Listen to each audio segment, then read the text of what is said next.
India's External Affairs Minister Sushma Swaraj is on a 5-day visit to South Africa, during which she'll be meeting with top leadership of the country. Sushma Swaraj will also attend a series of events marking the 125th anniversary of the historic incident where a young Mahatma Gandhi had been thrown out of a train compartment. The 1893 incident proved to be a turning point in Gandhi's fight against racial discrimination in South Africa.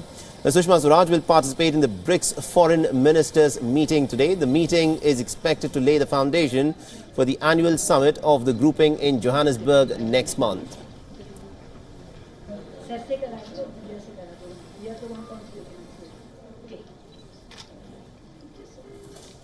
And shared destiny are our common beliefs. I am confident that the visions of our great leaders such as Gandhi, Mandela and Martin Luther will continue to guide us in our common endeavors. Excellencies, the BRICS had begun with the Foreign Ministers' customary meeting on UNGA margins in 2006.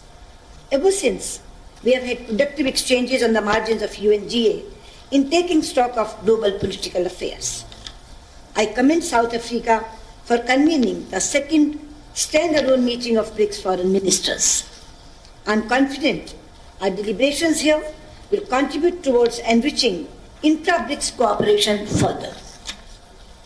Excellencies, our meeting today takes place at a time when multilateralism, international trade, and rules-based world order face strong headwinds. Though the global growth has exhibited signs of recovery, the challenges to long-term growth continue to persist. Ensuring that the benefits of globalization are shared widely remains our challenge. BRICS countries have contributed to global stability and growth in a world drifting towards uncertainty. We have played an important role in shaping the global economic and political architecture. Excellencies, BRICS cooperation has since expanded substantially in political, economic, and security spheres. Our leaders meet twice each year at summit level. BRICS NSA's mechanism has consolidated our cooperation in counter-terrorism and security domain. BRICS special envoys are shortly expected to convene a meeting to deliberate on the situation in the Middle East. Excellencies, during Goa BRICS Summit, we had laid special emphasis in strengthening people's dimension of BRICS. I am happy to note the initiatives during India's chairmanship on films, sports, youth and traditional medicine have taken firm roots. Excellencies, BRICS leaders gave us a robust mandate on counter-terrorism at the Xiamen BRICS Summit. PM Modi had given a call for a BRICS counter-terrorism strategy for joint action with a focus on money laundering, terrorist finance, cyberspace, and de-radicalization as our priorities. Our leaders have also called for making UN Charter terrorism framework efficient and effective. We reiterate our commitment to implement our leaders' mandate on counter-terrorism under South Africa's BRICS chairmanship.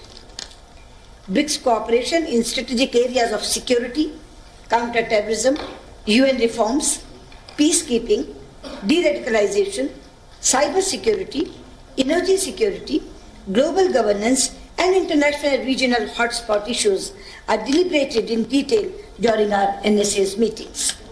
It is imperative now that the common ground reached in our NSA's meeting on setting up a BRICS Security Forum is implemented fully. Excellencies, in less than 2 months from now, our leaders will meet in Johannesburg for the 10th BRICS Summit. Our deliberations today are therefore significant in preparing the groundwork for a successful Johannesburg BRICS Summit. India welcomes South Africa's summit theme devoted to development in Africa in an inclusive manner. We also welcome the focus on technology as the engine of future growth and its significance for future generations and their employment prospects. Madam